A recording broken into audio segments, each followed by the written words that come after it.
Hello everyone and welcome back to my channel. If you are new here, oh my goodness, the crows. The crows are so loud today. If you are new here, we talk about all things homesteading, homemaking, and just the journey to a slower, more simple life. A few days ago, my mother and I came out and we harvested all the potatoes that were growing. So first, I do want to show you that process a little bit, sped up, and just how many potatoes we ended up getting. I'm very happy with it being my first year growing potatoes, and it just makes me so excited for the next garden season. Today, my game plan is to clean up the rest of the garden beds and start the process of getting it put away for winter. We are now in October, one of my favorite months of the year. I will have to show you some of the autumn leaves that are around the house. But the beginning of October is always a favorite for me because my birthday is the 6th of October, and where I am in Maine, the leaves are always that perfect turning of reds and oranges right around my birthday.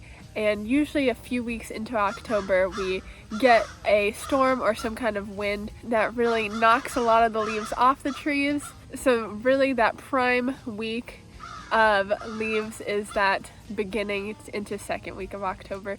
So it always feels like a kind of a gift to me even though I know it's not, but it's always just so nice to see the beauty. But anyway, with that also usually comes the first weeks of frost happening.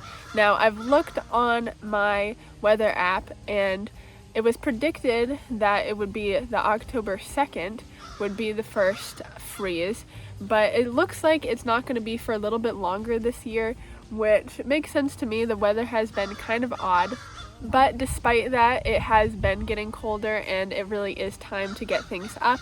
Also because I am going to be planting some garlic, which is a great plant to overwinter, and I'm also going to try planting some onions to overwinter for a summer harvest. Now, when it comes to onions in my specific zone, I've seen mixed things about the overwintering, but I'm going to try it. I've never grown onions before at all, so I'm interested to see what I can make work. I will think at some point I will need to get a plastic covering for the onions for them to overwinter successfully, potentially. But we'll see. This part of my journey is really about experimenting and seeing what I can do, opposed to being too into only doing things that I know for sure will work. It's really a time to experiment and just kind of see what is possible. So I'm going to bring you along with me on cleaning up the beds. I have some things to harvest still, and I have a lot of green tomatoes that I'm gonna have to take off, but that's okay. I will bring them in and we'll just enjoy this time out here together. So let's get started with that process. So first off, I get into my cole crops bed. I am pulling out the cabbages that are there. Most of them did not get to full maturity. I kind of overcrowded them, but most of them did have something. So we'll have a few small cabbage heads to harvest. And now I am pulling up, this is a type of broccoli actually. This is, I think, called peacock broccoli. And I didn't get any actually broccoli off of it because I just harvested it for its broccoli leaves. You can eat that as well if you didn't know. Now I got my gloves on and I'm ripping up the cucumber. If you didn't know, I got gloves on because cucumbers are very spiky. And I'm also just getting some weeds out of here too. The weeds kind of overtook this bed a little bit more than I would hope, of course. So I'm just kind of cleaning all of that up. I'm looking over all of these tomato plants. These I did not label super well, so I'm not sure on the varieties, but I'm ripping out all of these plants that have big tomatoes on them, and my plan is to just harvest the green tomatoes off of them and they will ripen inside. So that is what I'm going to do. I'm making sure to put the tomato plants in a pile to take in its own separate dumping pit because tomato is very prone to disease, and if you compost it with any disease that disease can get in your soil that you use, so you don't want to do that. Now I am harvesting a few carrots that were kind of hiding in there, and I'm going to give it a quick little hoe to get the rest of these weeds kind of pulled out.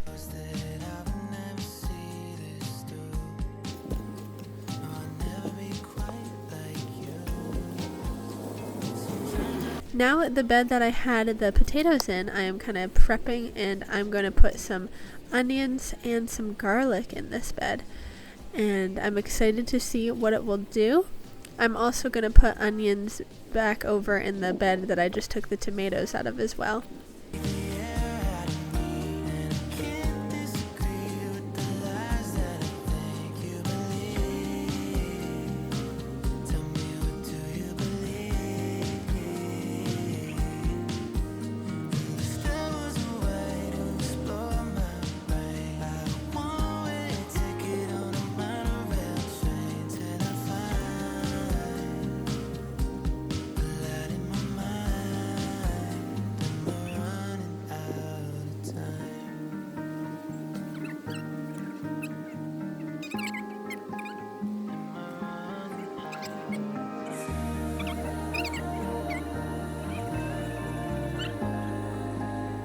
So this is what we harvested. We got some little cabbage, some carrots, and a big bag of pretty much all green tomatoes. Tomatoes can ripen indoors off the vine, so my plan is to let that happen. And then with all the tomatoes that I have gathered, then I am going to process them and make some tomato paste, probably, maybe just some peeled tomatoes to can as well. I decided on not completely taking down all the beds today because one, there's not a frost that is in sight yet at this current moment, and those bigger tomatoes I took off because, as you could see, it is very important to trellis your tomatoes, and I did not this year, mostly just because I didn't get the infrastructure and I was focused on other things, and when the deer had eaten them, I wasn't too sure how they would do anyway, so I just kind of let them grow. And when you do that, tomatoes don't naturally grow up, they like to vine crossed. The problem with that for us as the gardeners is it lets pests get into them much more easily, and it also makes it harder to prune tomato plants, so more prone to disease and stuff like that. I still did pretty well given the fact that I didn't trellis them, but that is definitely not something you should do. You should prioritize that, and I've already got my plan of how I'm going to do that next garden season. But I left the cherry tomatoes that were growing because I think they might have time to ripen on the vine, as well as I left some of the Amish paste because they're very big, they're so close to ripening, and I didn't need to take them out to plant in them like I did with some of the other spaces, so I'm just going to leave that until I know there's going to be a frost, and I will harvest those. But despite there being issues with deer and trellising, I did quite well with my tomatoes, I think. So in a future video, we will go along and can up some tomato products.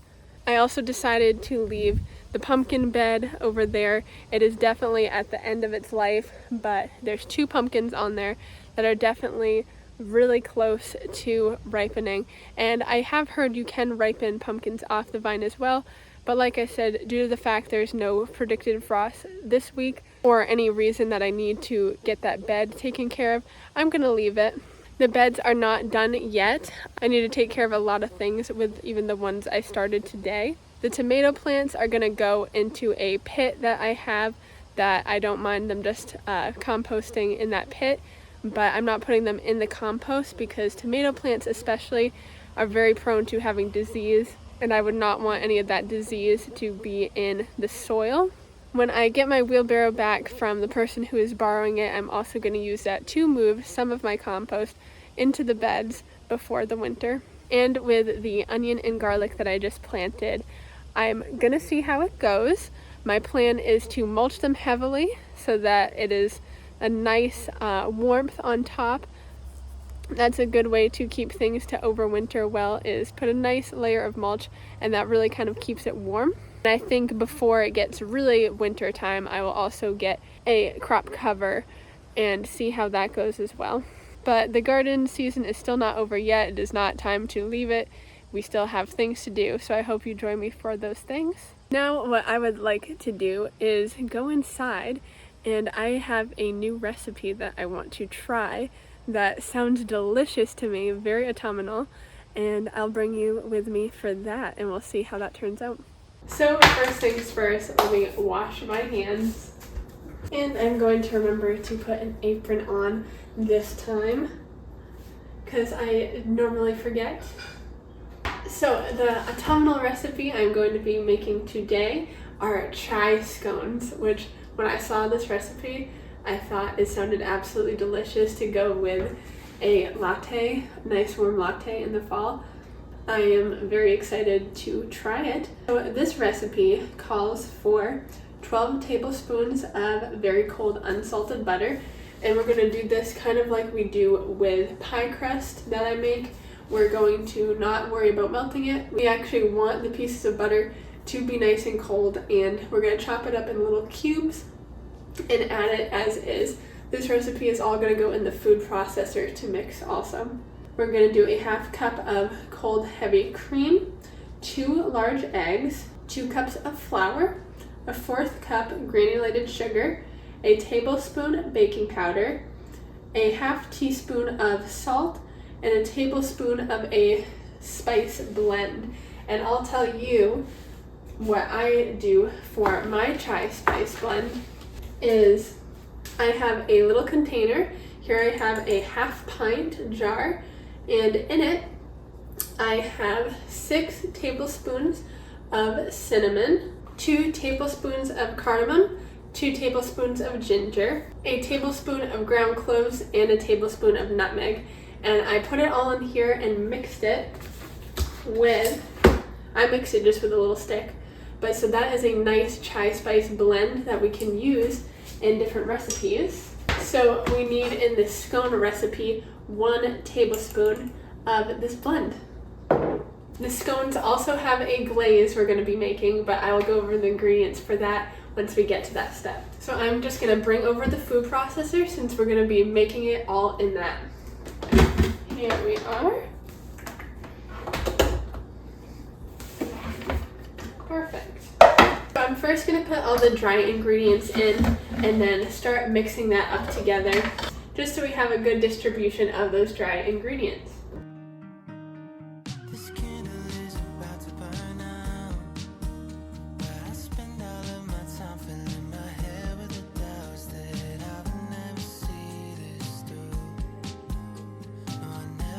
So now that we got our dry ingredients all in, we can go ahead and mix that a little bit.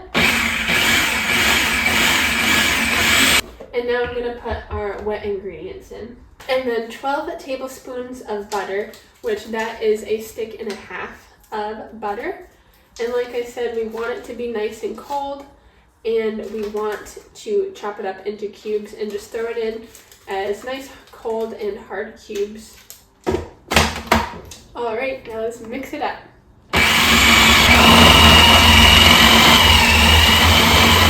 Now that it's all nice and mixed up, I'm going to transfer it into something to hold it for it to chill in the fridge for about 30 minutes, and then we can get ready to the baking process. I'm going to go ahead and put it in a bowl.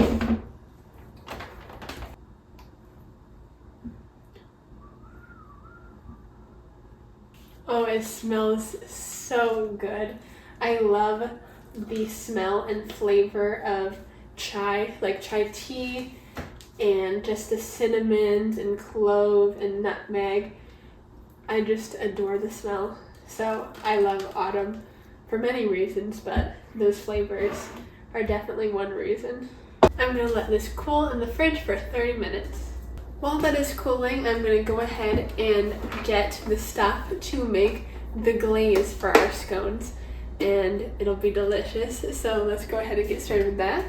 For the glaze, we are going to have a heaping cup of powdered sugar, 2 teaspoons of our chai spice blend that we used before, a teaspoon of vanilla extract, 3 tablespoons of heavy cream, a tablespoon of maple syrup, and just a pinch of some salt. That sounds amazing to me. That sounds like the best flavors. So let's get a bowl and combine all that. We're just gonna put it all in a bowl, stir it till smooth, and we'll see how it looks and how it tastes.